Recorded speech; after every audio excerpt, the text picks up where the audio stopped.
Hey everybody, thanks for stopping in the studio. Today is Shure SM58 day. This is the mic we're going to be talking about. Probably the world's most popular vocal microphone. However, in a pinch, you can use this microphone for a lot of other sound sources, such as a guitar amplifier, bass amplifiers, put them on drum toms. Has a wide variety of uses that this mic will still do a great job in. In a pinch, go ahead and put it on your acoustic guitar. If this is the only microphone you have, it can be a great microphone. I've compared it in other videos to this brother here, or to the cousin, however you want to call it. This is the Shure SM57, and the 58 you can see is very similar, the only difference being the ball windscreen, which makes it a little bit more suited to vocals, helps with the plosives, with the pee-popping.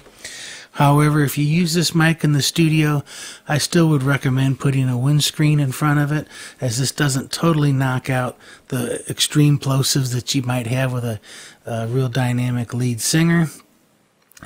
The beauty of this microphone when used live is that it's extremely rugged, it's extremely durable, and it also has a very good rejection for sound coming in off axis. Let me describe that a little bit more. This has a cardioid pickup pattern. You can see my picture there on the cardioid picture there. And what that means is you see the little heart shape, that the sound coming into the back of the microphone is attenuated as compared to the sound just going directly into the front of this microphone. That's extremely useful for when you're singing live and you have very loud stage monitors. The monitors will have a tendency to want to come right back up into the microphone. The microphone reproduces the stage monitor sound, goes back down to the stage monitor, and you get this loop here, or feedback loop. And that's how you get your squealing sounds or your low humming sounds or the feedback.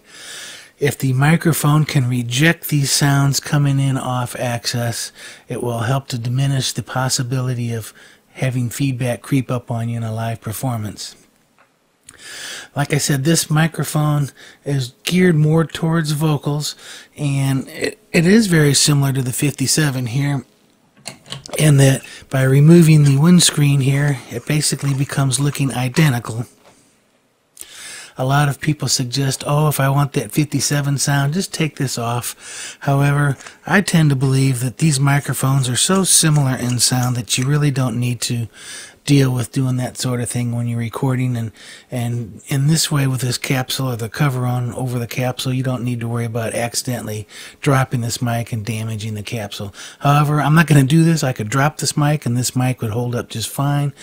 You've seen the rock and roll singers, the English singer Roger Daltrey, where he takes this microphone and swings it around and catches it. He knows that this mic will keep on ticking, take a licking, so that's probably why he chose this mic, but also because it's very well suited to his voice. This frequency response of this microphone is fairly flat, meaning that throughout the mid-range it's not accentuating any particular frequencies.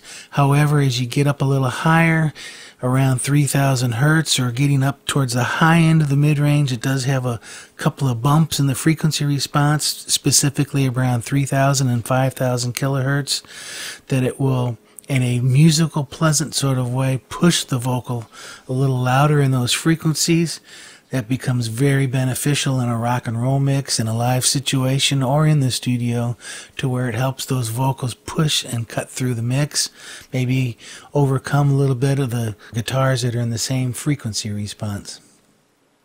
I don't want to get too into depth about this microphone because you can get on the internet and research the details. This, like I say, this is a very common microphone, but I just want to cover what I like about the microphone, which is the durability, the low cost, and basically that it can be used on a variety of sounds. That qualifies to me as a must-have in your project studio. If you don't get the Shure SM57 as the first mic, then I'd get the 58 as your first mic. Either or is a great choice, as to me, basically they're the same mic.